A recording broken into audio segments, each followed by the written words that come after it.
So yeah, this one, Succession Part Two, and the last one we kind of like wrapped up talking about like succession in the context of older people, but more the younger people listening upwards. Like what do we do as young people to kind of like figure out how to be the best successors? Because one of the critiques that we get from older people is like always like, we try to tell you what was going on and we try to like let you know, but you were, a young hot-headed individual and you weren't really listening, or Yeah. you never asked me the questions. And so I just wanted to start off with like us addressing that particular aspect. And so what do you think in that direction? Do you think they're Uh, right, or do you think there's something wrong about it? I feel like for me, it's like it's kind of both parts. Honestly, in terms of like accepting responsibility, just because like it can't be just like you didn't teach me.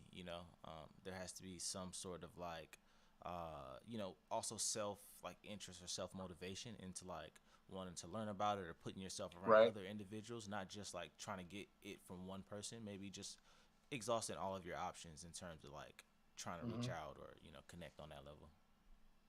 Yeah, no, I agree 100%. And that's kind of where like I have a problem with like maybe my language with it, because I think that like ultimately like maybe there isn't enough effort by the younger kids towards the adults, but I also don't think that we're like born into a world that like gives us the type of environment where we're tending towards wanting to do that. And I Hmm. think a lot of that has to do with the I just say the structure of things before we got here. So it seems to be a succession problem in itself, right?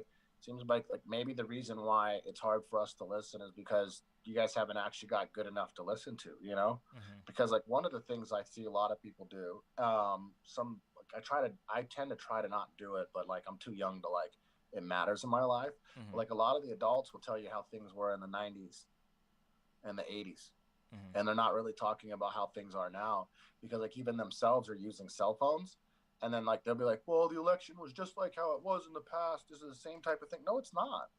Even when you're looking at cell phones, like we only had cell phones like this, like let's say we were talking about mass communication using cellular devices. The Yeah. iPhone was the first one that really started that, and that's 2008.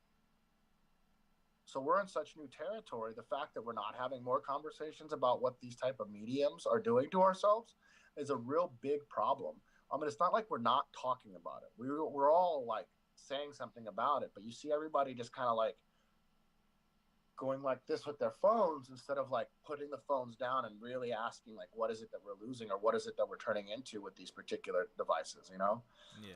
And so, I put a lot of I wouldn't say blame, I mean, that's a bad word, but I would put a lot of emphasis on the idea that like the adults are supposed to show a little bit better leadership than they have in relationship to a technology like that. Like, I think it's too prolific for of that technology. It's like it's too invasive in our lives for us to go like, oh, the kids didn't listen to the adults. Hmm. Yeah. And I think that's a bigger example of this whole successor thing that I'm trying to get at. Like where are we going wrong with our society in relationship to all this technology? And it seems to be like the adults know too much in a one direction, but they don't know enough in the direction of like transformation and change and how to deal with that. Like they're a little too rigid, maybe. Yeah. I don't know. I feel you on that. Just because it's been made so easily accessible, like you could pick up the device and like contact somebody, or make a not necessarily solely an impact, but you could really be a well of information and access, and with the tool that we have, like to not do it. No, I definitely get what you're saying. So, like, what would be a good example of that? Yeah, like for me, like it seems like we're almost replacing adults with the cell phone. Like you're such an inadequate information source that we ourselves like go to the phone, and then when we become smarter, now you're using the phone in the wrong way, trying Mm-hmm. to catch up in some weird way to what you see some transformation in us that might be positive or negative. But like I don't know, it's so hard to talk about it right using the right language, because like we haven't really developed a culture of talking about it, right? Like I'm always stuck in this like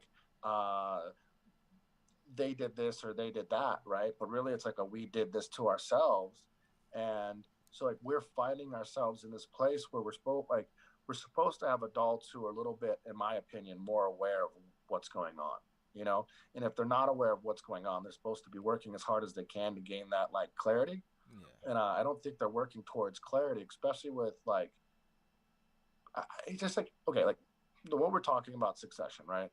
And if we were working towards clarity, what we would have would be large groups of adults really holding on to the idea that we shouldn't be using cell phones in some way or another.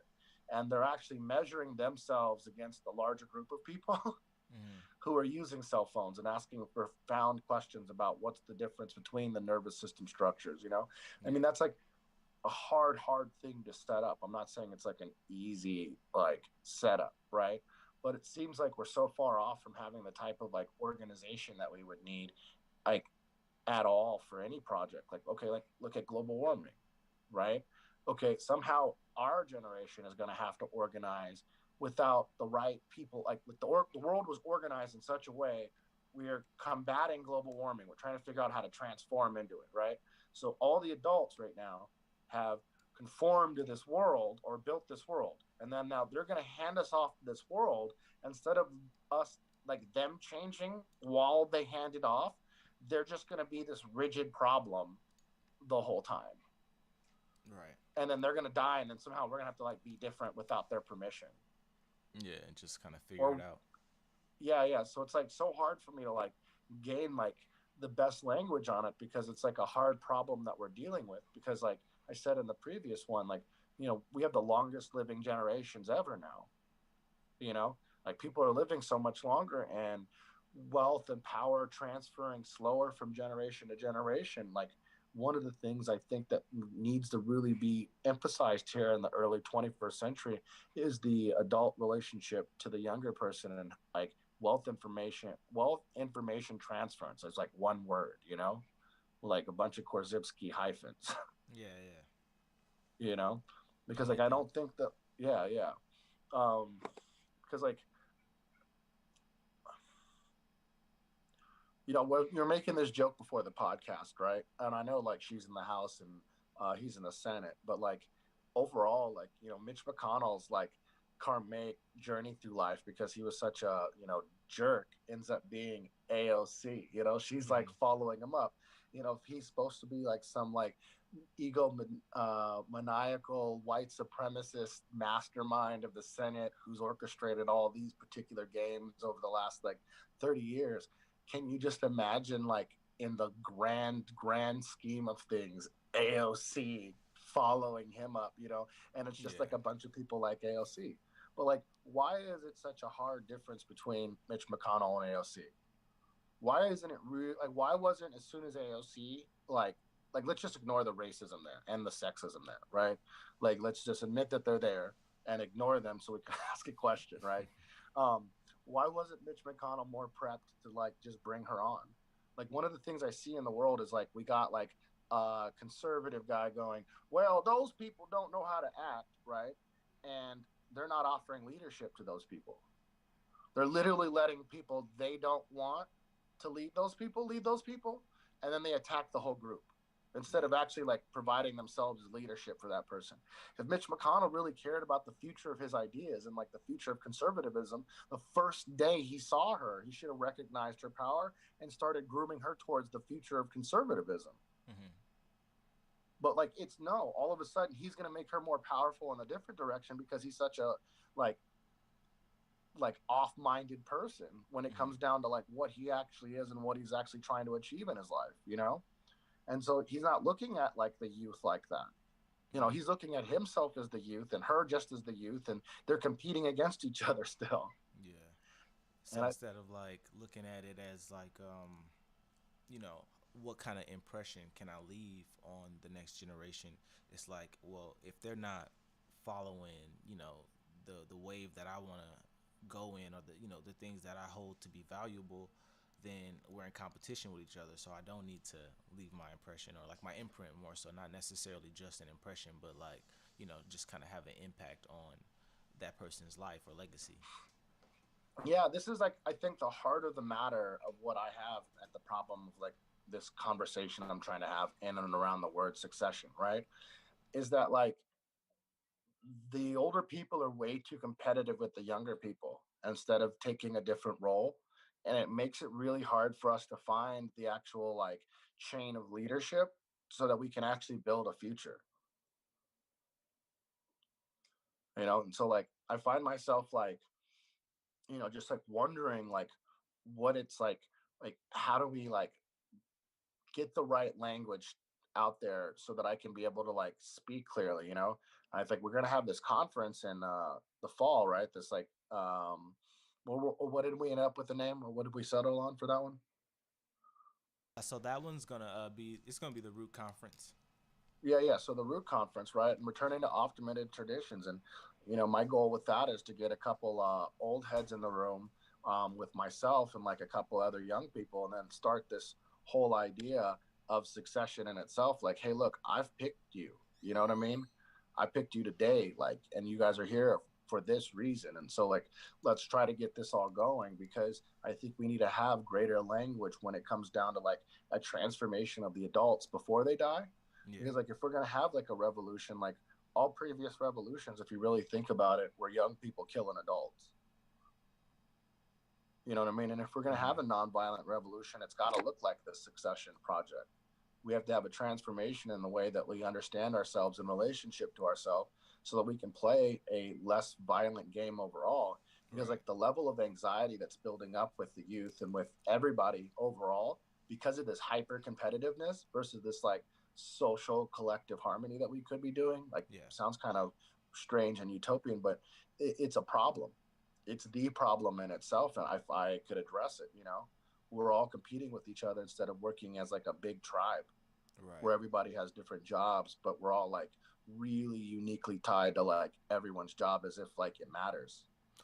Right. And in a weird way, it's like, people can't really disagree and like still try to keep that tribe mind, or that tribe like Yeah, aspect. yeah, It's a little difficult there in terms of like building, because even when it comes to taking like constructive criticism or like critiques or like negative information, how people have like began to process that, it's like a little more on edge. It seems like, you give somebody a critique and then it's like, oh, excuse me, like, or, kind of get up at arms a little bit about it, where I feel like succession or like kind of the topic that we're talking about could even play a role in that, is like how our interactions are with mentor like figures, where it's just like if we're used to, that constructive like criticism or, criticism or tough love like energy, I feel like that'll, serve us a little better in terms of being able to respond to and like like bounce back from, take what you need from it and like leave what you don't, kind of thing.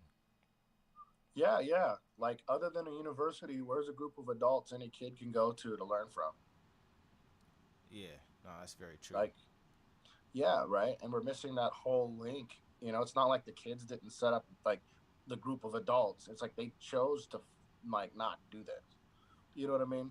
It's not chose because I don't want to like put blame on it yet, because I haven't done my investigation fully of whether or not I want to just go and like, okay, they chose to do it this way. But like, I'd have to prove uh, some type of like criminal behavior on everybody, and that's not possible. So I don't want to use that language, right? So like, but I have to use language to explore ideas, right? And so I'm trying to use the best language I can in relationship to this problem, at least to make it understandable within this podcast. Right. Like I go start talking about like relevance realization and what it looks like, from John Vervaeke's viewpoint on the meaning crisis, and like how we have to update ourselves that way. But like that gets a little bit beyond what I think is necessary for us to actually make a transformation in our society. Like even if all his theories are correct, I think that like one of the things that we're missing is just people's willingness to sit down and like you're saying, like be wrong or make mistakes, or like, like talk where I can challenge or be wrong. Like we can have this back and forth where it's not so competitive, where, the minute somebody makes a quote unquote mistake, you know what I mean? They end up like getting just completely put out the conversation. Like we Mm-hmm. should be able to go back and forth with our language as long as we're acknowledging and understanding that we're trying to build towards an idea that aren't Exactly. any one of those ideas like words. It's just something out there in the future. Mm-hmm.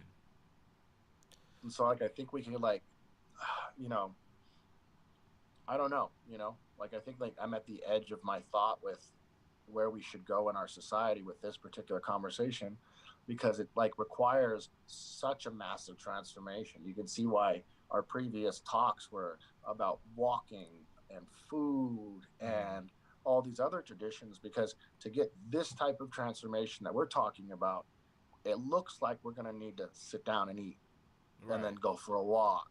And you know what I Mm-hmm. mean? And rebuild our communities in a new way with a new re-interaction with ourselves, if this type of technology is taking off and dominating our nervous systems the way it is. So Right. it seems like we've developed like a conversation over these last few podcasts that leads us to like right here in this idea that like it's going to be such an involved thing to make this radical transformation in our society, that we'll end up looking like a different people at the end of it, because we're all participating in life differently. Exactly. Yeah. No, I definitely know what you mean.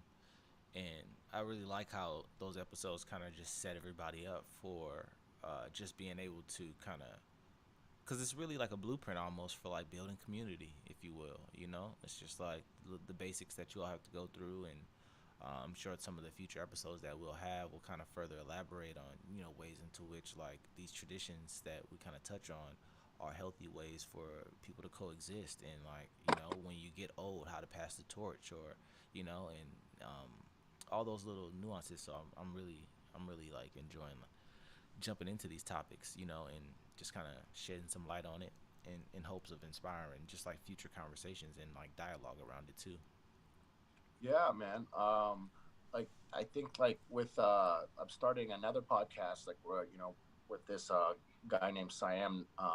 He's the someone I've been talking to about Hinduism. I consider my yogi or whatever. I'm just using language, Mm-hmm. but you know that's going to be like I'm trying to do a long form podcast on that one, where kind of tying like I'm going to use this podcast as the introduction to that.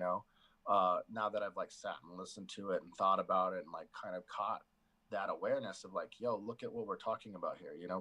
We're actually laying down the in like short form the fundamentals for an actual path towards maybe even becoming a Right. spacefaring civilization. Because it's like, what are we going to be doing on Mars? You know what I mean? Are we really going to be like sitting in apartments, like taking 9 to 5 shifts? You know what I mean? And nobody really talks to each other? Or like, wouldn't it be nice if we had like full scale dinner nights that you can go to, where you can meet people and like hang out with all the different personalities that decided to go out there? Right. Like, Yeah. and then you can go for a walk somebody, because like taking a walk has become like an honor and an art. Like, not just like, it's like, hey, I want to go for a walk with you. And, there's an Mm-hmm. art to it. Like we can have this like completely different way of going about our lives, where it's not so, I think, dreadful. Yeah. Like for me, it answers a lot of meaning problems that we've been talking about, like just getting people together like that.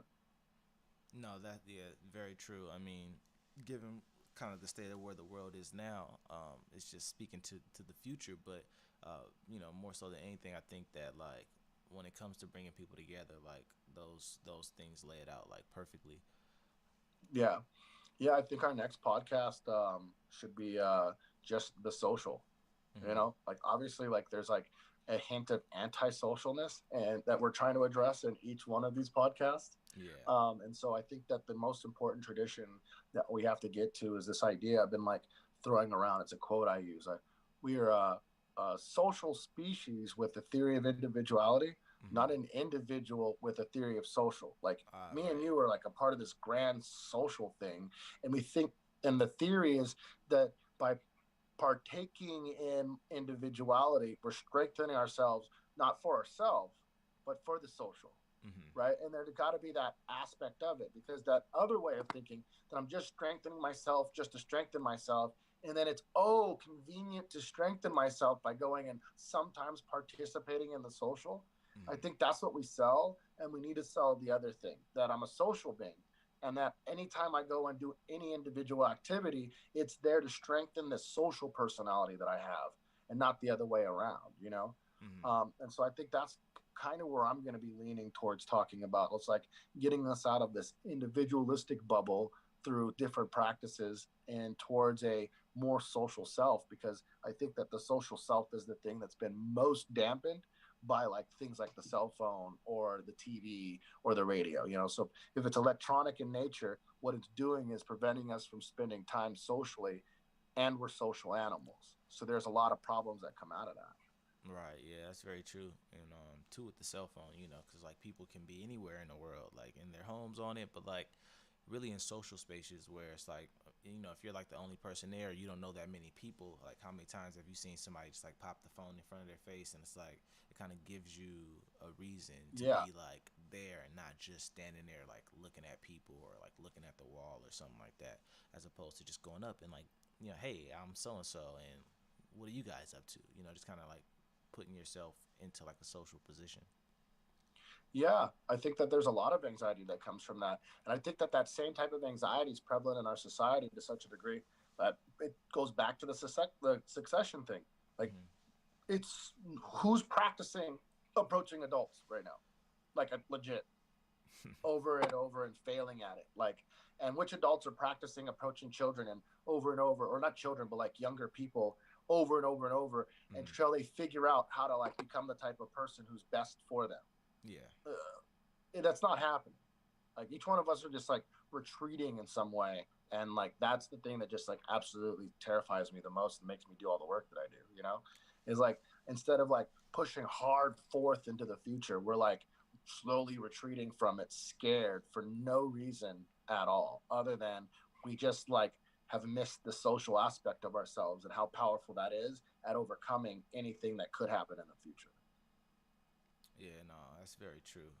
Because even getting, you know, just going back to like some of the older generation, like getting some of them, like just being in the same areas that they are, you know, if they're not necessarily social beings and they're not tapped into like the future generations. I don't know, we could take like the musicians, for instance, like, you know, say guys like made a career as like a travel musician or something like that. And they, you know, live in a community, but they're not necessarily like tapped into like the local scene. Not that they have to or anything, but just like, you know, spaces for where upcoming people can like access this person, you know, aside from like messaging them on Instagram or something like that. But in these like real social spaces, like, you know, for the folks that do enjoy like being isolated, or, you know, he's retired so he wants to be at home, or she, you know, they want to be at home just like chilling. um I feel like, you know, the world that we live in today just makes it so easy for them to like go into that shell and not like want to be out on the scene and like seeing what's going on, because they could open up Instagram and like, you know, click around for a sec, and then they feel like, oh yeah, that's my outing for now. I've seen enough of like what's around. Yeah. Whereas, oh yeah, go ahead. No, no, I was just agreeing with you. Oh, okay, yeah, and that was pretty much the gist. I'm just like kind of just painting that picture of like, you know, talking about the world that we live in, where it's made it so comfortable for us to want to be isolated, for not only the older generation, but for some of us as well. Like we get some of our fancy, like myself, I just got this like new PC, right, and I just want to be in the crib editing video footage and like, you know, kind of cooped up. Obviously, right now, the time that we're in with COVID and everything, you know, everybody wants is recommended to stay home, but even if it wasn't COVID going on right now, I'd imagine that if I had this new PC, I'd still be in the crib, like, you know, editing and kind of in this like cave like setting, you know. Um, but Yeah, outside of, yeah, yeah, yeah. For me, if it wasn't COVID, at this particular point in time with my nervous system, I'd probably be so unlikely to go out and do anything.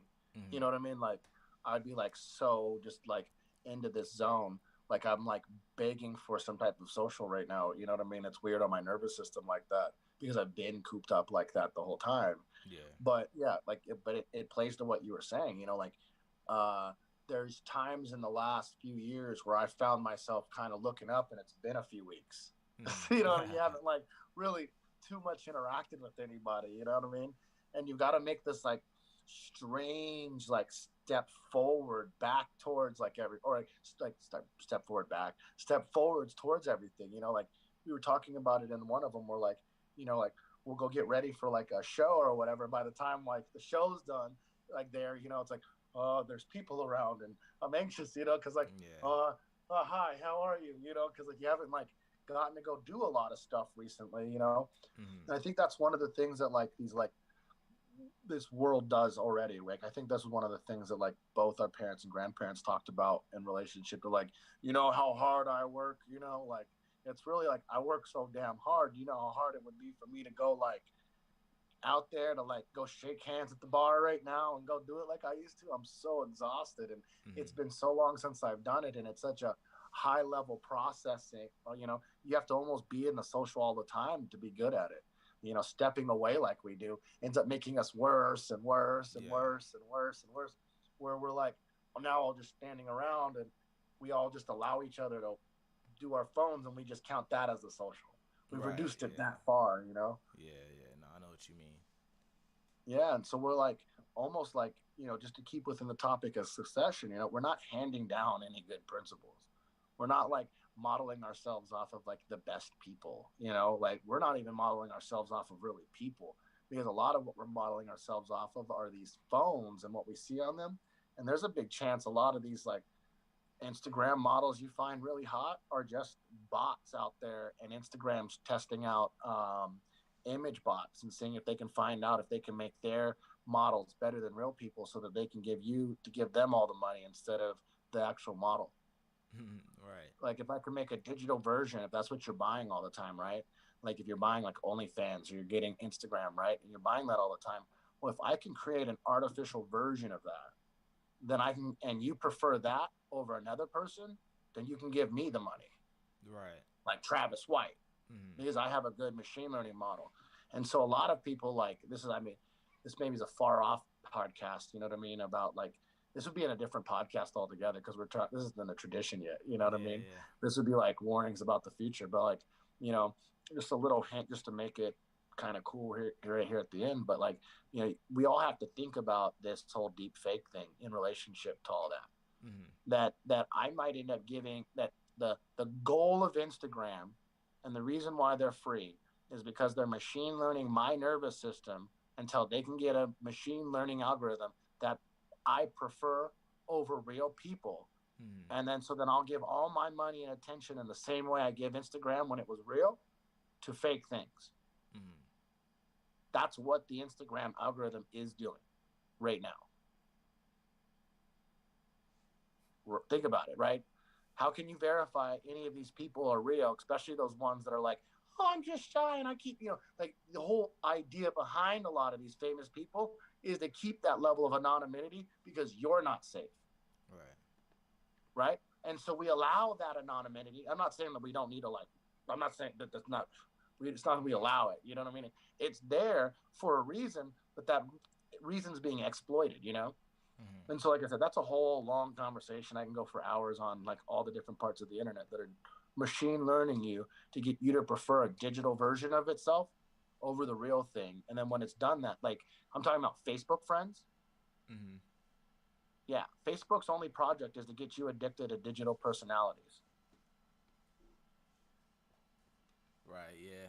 I feel like a lot of these, you know, the way it's set up and you know the data that it collects on you, it's just because you're constantly on there liking stuff or sharing stuff and kind of interacting with the content on there. So they have from their standpoint like a pretty good like data set, you know what I'm saying, in terms of stuff you do like, or you know maybe it could be off, like you know, because it is then feeding you more stuff that kind of looks like that too, outside of like the stuff that you normally follow. Yeah. Well, like, how would any of us verify this? Like, that's the problem that I'm having with it. And so, like, but think about it. Like, instead of the world where my nervous system, like your nervous system, looked at George Washington and Abraham Lincoln and John F. Kennedy and Martin Luther King, right? All the young people's nervous system is going to have Facebook know their nervous system better than they do and give them new reference points. So we're not even succeeding people when it comes down to the type of like belief systems that we have. We're not even structured the same way inside. So like the whole idea of succession in this context of like wealth information transference, like people are lost so hard in this world when it comes down to like what Facebook and Instagram and Twitter and all that's actually doing to us, that we end up in a big problem.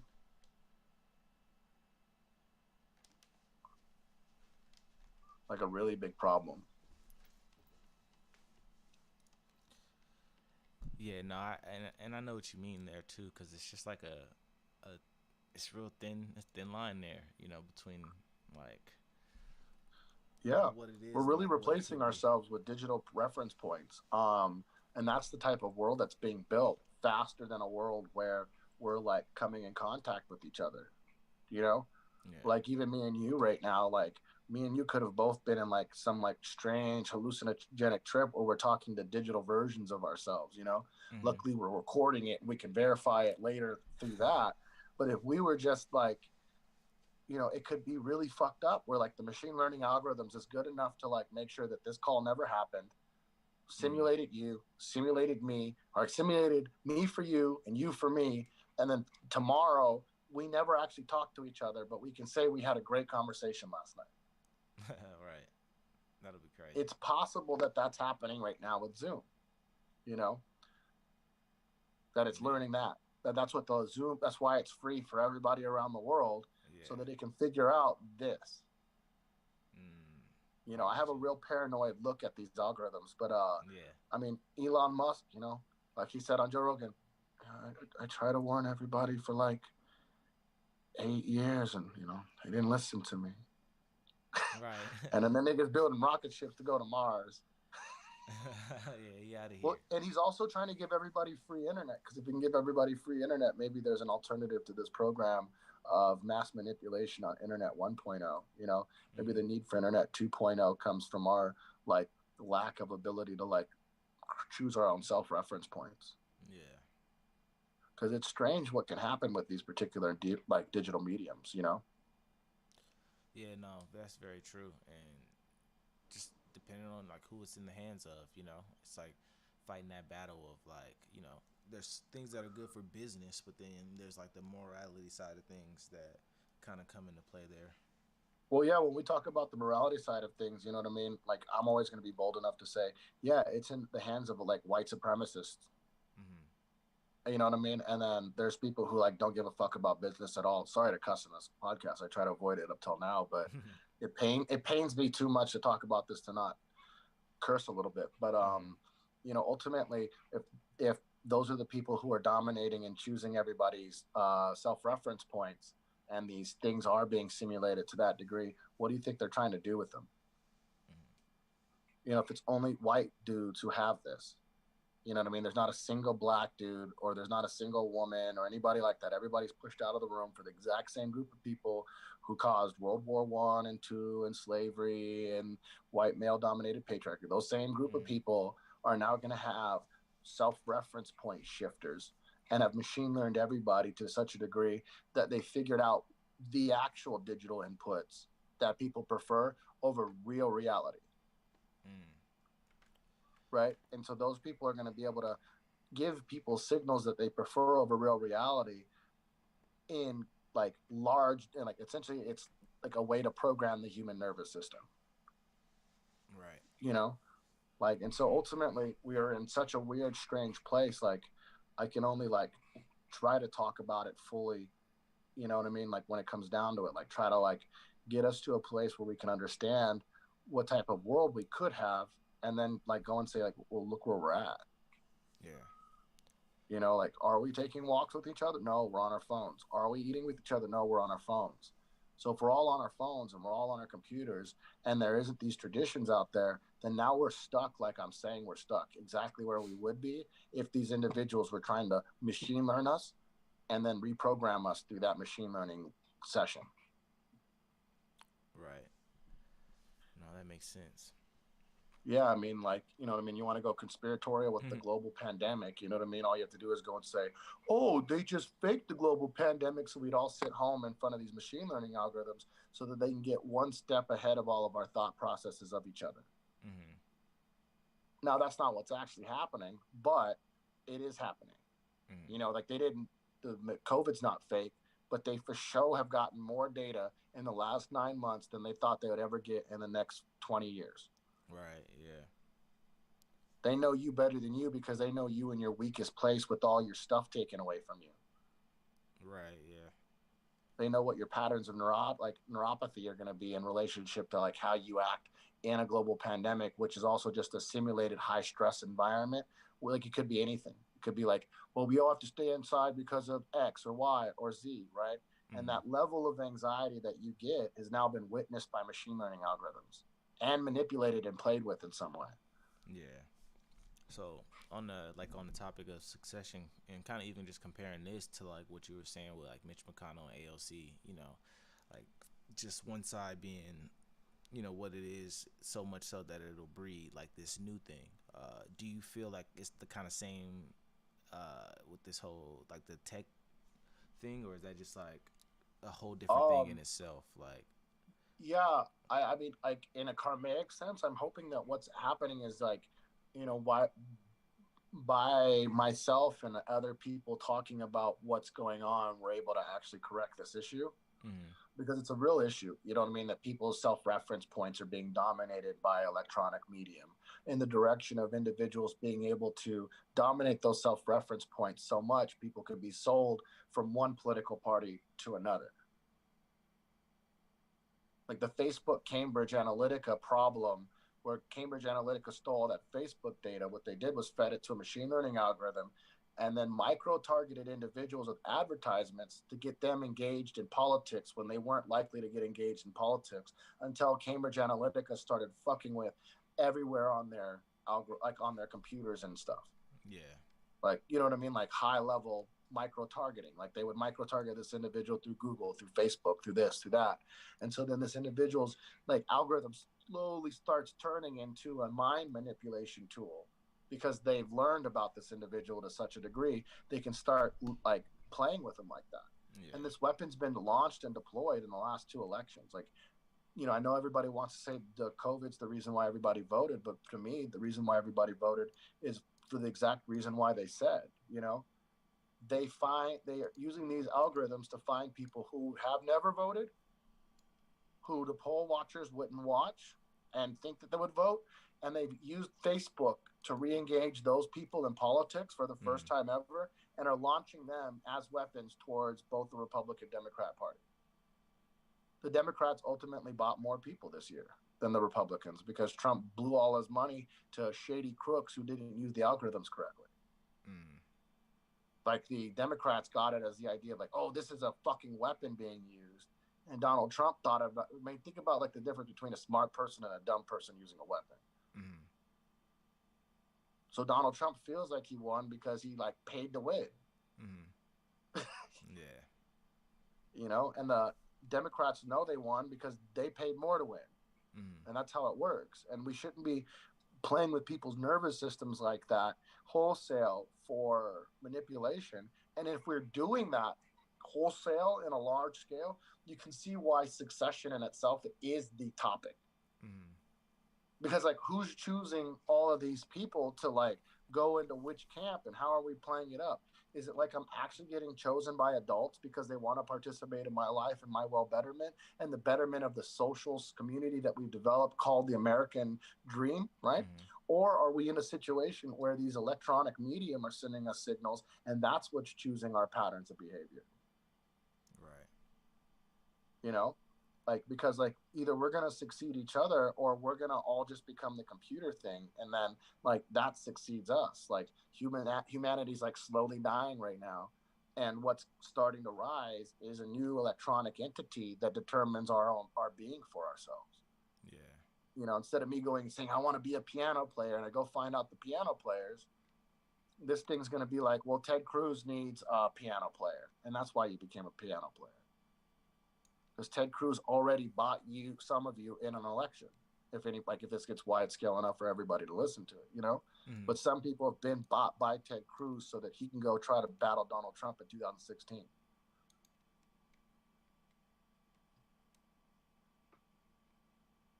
Yeah, no, that's real. Yeah, why did Ted Cruz let Donald Trump, like this is my theory, why does Ted Cruz let Donald Trump trash his wife and now he's so loyal to him?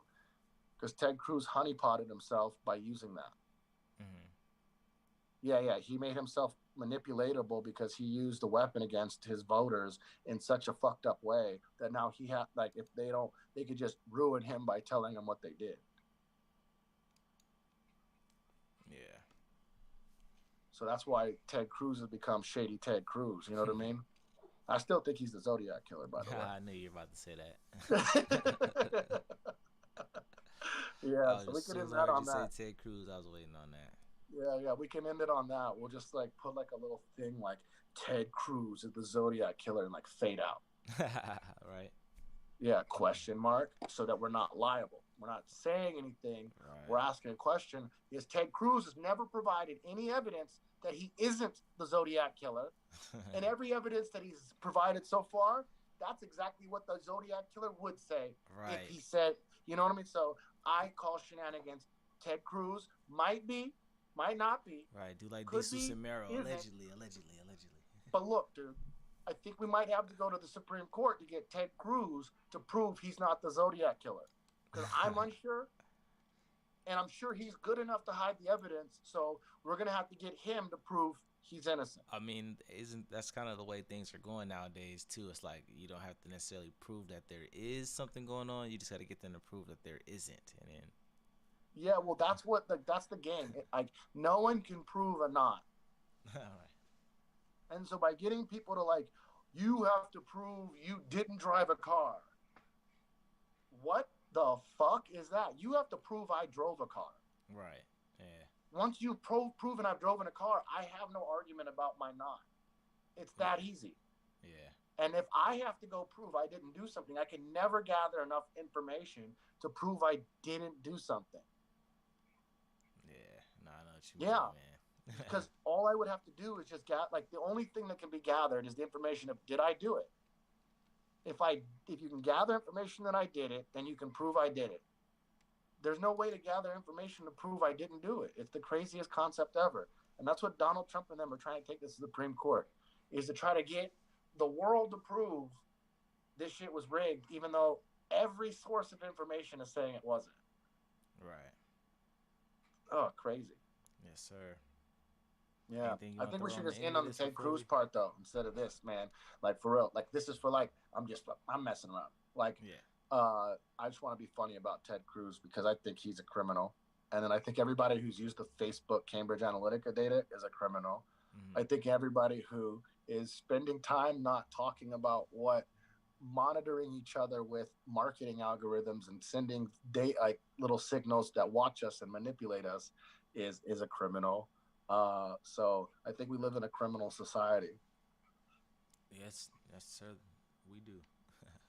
Yeah, we do. What my like my girlfriend says, what is freedom even? We don't even have it. Right, man. You know, it's such a good line. I love it so much. Yeah. Is Oh that yeah, from like a poem? here's another joke. Here's some sound bites and stuff like that. Here's another joke. So she goes in the most deadpan way, you know, like I'm kind of like bummed out, like just kind of playing some video games. She's Yeah. standing next to me or whatever, like doing something, and she goes, you know, we thought we were so fucking smart until some jackass ate a bat and almost killed half of us. You Like, know, and man. it brought tears to my face. That was so funny, you know, like Yeah. because it's like I was just in my head. There was some like, you know, real dopey dude eating a bat, putting some Miracle Whip in like a piece of lettuce, but like the bat's like way undercooked. You know what I mean? Right.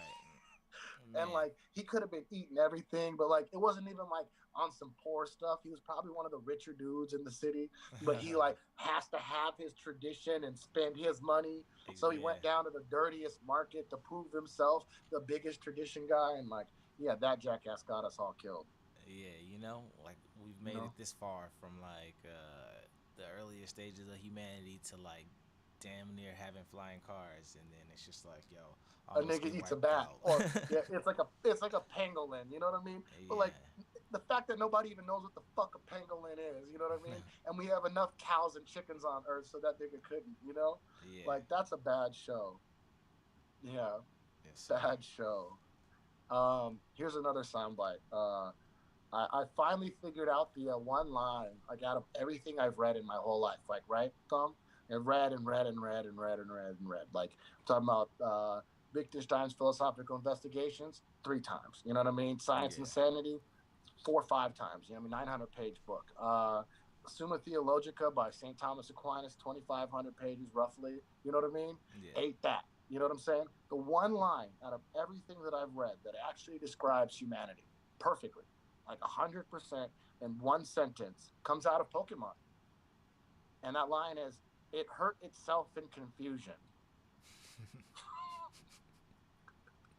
That's funny. That describes the entire show that we've seen so far with not just humans, but like life itself. It's like flailing around trying to figure it out and totally doesn't have enough information to like not stub its toe or get Yeah. caught in a trap or drown, like, Right. Right. yeah, fall off a cliff. There's like so many ways life is just like, oh, I'm confused and dun dun. Let me try this real quick. Yup. And then, Right. Right. yep, Wasted. that experiment's done. Yeah. So that's one of my favorite insights that I've had so far. Nice. Okay. So Well, yeah, so there's some sound bites if we ever need any. for sure. For sure. Well, I'm about to wrap up the stream here. Give me one sec.